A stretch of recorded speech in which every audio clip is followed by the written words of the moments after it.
The Devastating Effects of Hunger in Ethiopia by Emma Baker, Brooke Gerlach, Haley Krebsbach, Ricky Van London, Yanfin Shen, Michael Donahue.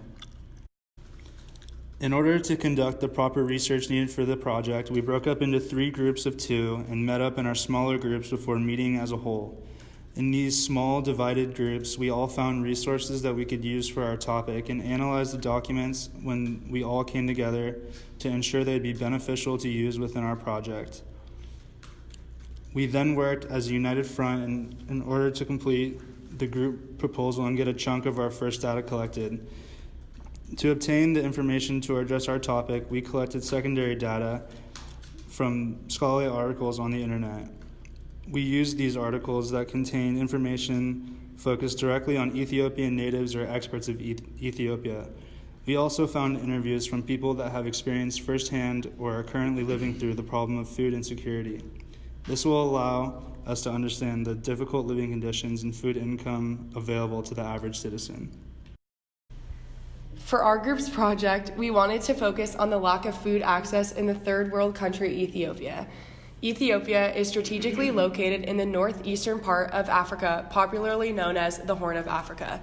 It shares boundaries with the North and South Sudan of the west, Somalia and Djibouti on the east, Eritrea on the north and northwest, and Kenya on the south.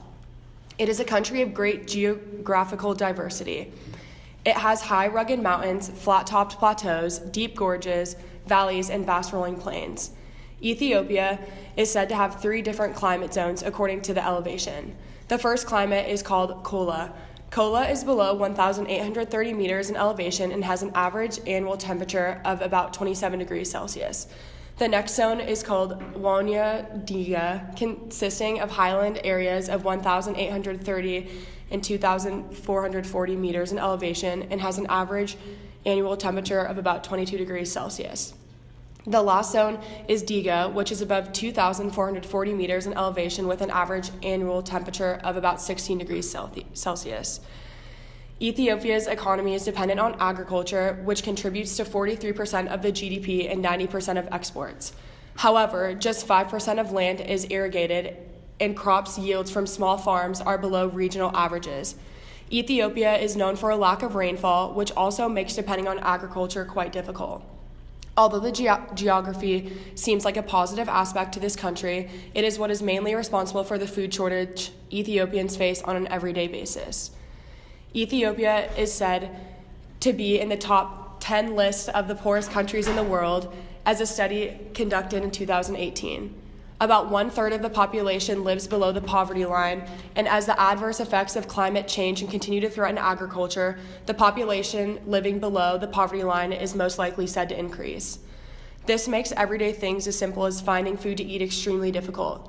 Food shortage is defined as when a large number of people suffer from hunger due to political, environmental, climatic, and/or socioeconomic reasons that cause there to be a lack of food or its distribution. The droughts in Ethiopia has caused a strain on crops grown. Cash crops that are used to boost the economy and feed the natives can't grow because of the lack of rainfall from the droughts. This also affects the countries in Ethiopia's trade network by cutting out large portions of the 3 main cash crops of Ethiopia, barley, maize, and wheat, from their trade supply. This is causing families and farmers who can't sell their crops to reach out to government agencies and food aid groups just to get by. Sadly, there is a lack of support systems from the government and local help groups, leaving 7.88 million citizens in Ethiopia to food insecurity. Ethiopia has the fastest growing economy in Africa. Ethiopia relies on food to grow their economy and to feed the people of their country, so when there is a drought and crops cannot grow, a lack of food access results. Not only are Ethiopian natives affected by this, but so are the surrounding countries that are in the food trade system with Ethiopia.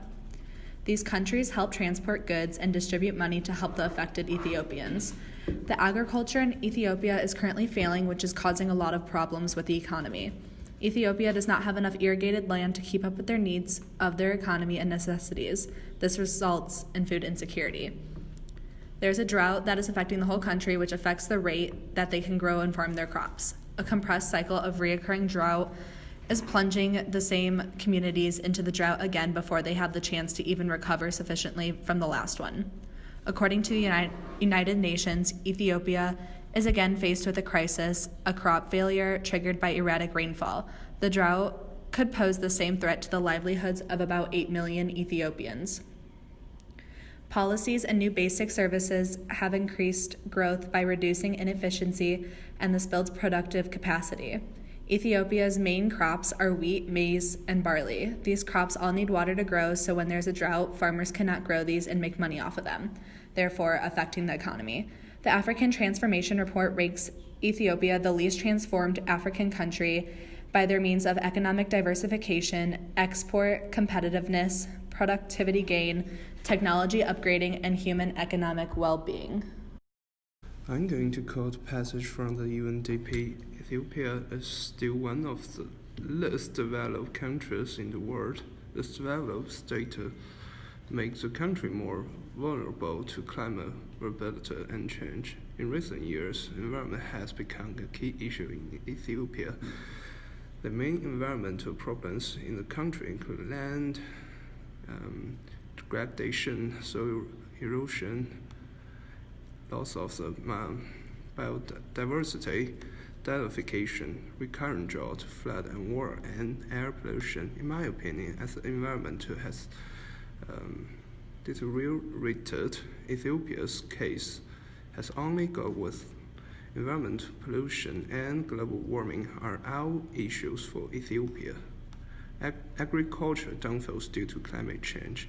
After the two most important direct agricultural production inputs are precipitation and temperature, both of which have been dramatically affected by climate change. Due to climate change, crops are also indirectly put at risk because of a change in the temperature, and precipitation can cause an increase in crop pests, livestock disease, disadvantageous weather conditions, and reduction in water supplies from irrigation. Food insecurity has negatively affected the households of smallholder farmers in Ethiopia. During sustained periods of hunger and food insecurity, households of smallholder farmers typically find it necessary to employ coping strategies. These coping strategies include, but are not limited to, restricting food intake, selling their assets, collecting incomes not related to farming, changing cropping patterns, harvesting crops on lands that had already been harvested earlier in the season, also known as secondary crops, and in severe cases, migration. The Ethiopian government has taken many approaches to combat their country's food insecurity. Some of these strategies being investing in rural infrastructure, such as roads and markets, investing in agricultural technologies, such as fertilizer and a variety of seeds that produce larger amounts of crops to increase the availability of food grains, and instilling credit. Unfortunately, despite their efforts and small successes, millions of their civilians are still experiencing hunger and food insecurity to this day. These poor conditions have led Ethiopians to look elsewhere for help. For Ethiopia itself, if they want to solve this problem, they need to develop their economy by introducing new agricultural technologies and attract investment from relevant parties. At the same time, the government should help farmers solve the practical problem from the policies. For the international community, there are also plenty of internationalists willing to help solve the world's poverty problems. World Bank aid, for example, U.S. aid is also an important contributor to funding assistance for poor countries. International aid is an important aid to countries in financial distress.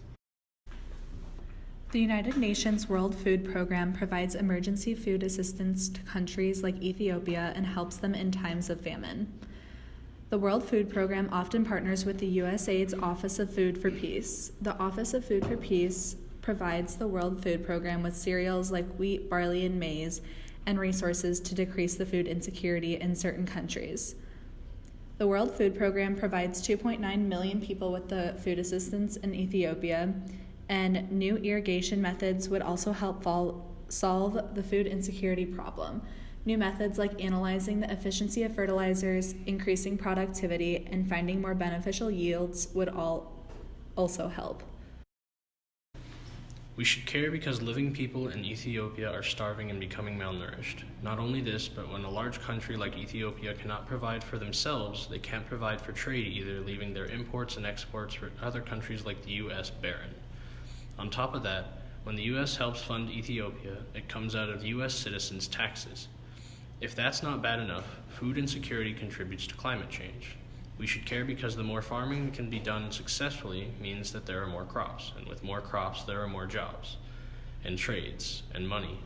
All this will contribute to the urbanization of Ethiopia as well as the growth and welfare for the population there. Organizations like Action Against Hunger and Save the Children have been taking donations and certain measures to help kids and people of Ethiopia while they have struggled to find access to food. Farmers have been adopting new ways and techniques to go about agriculture, which has proven to make a big difference in Ethiopia. The past 2 decades have shown an increase in food production, promoting market development, as well as finding a future for economic growth. Along with that, the availability of roads and cell phone technology have increased access to different markets.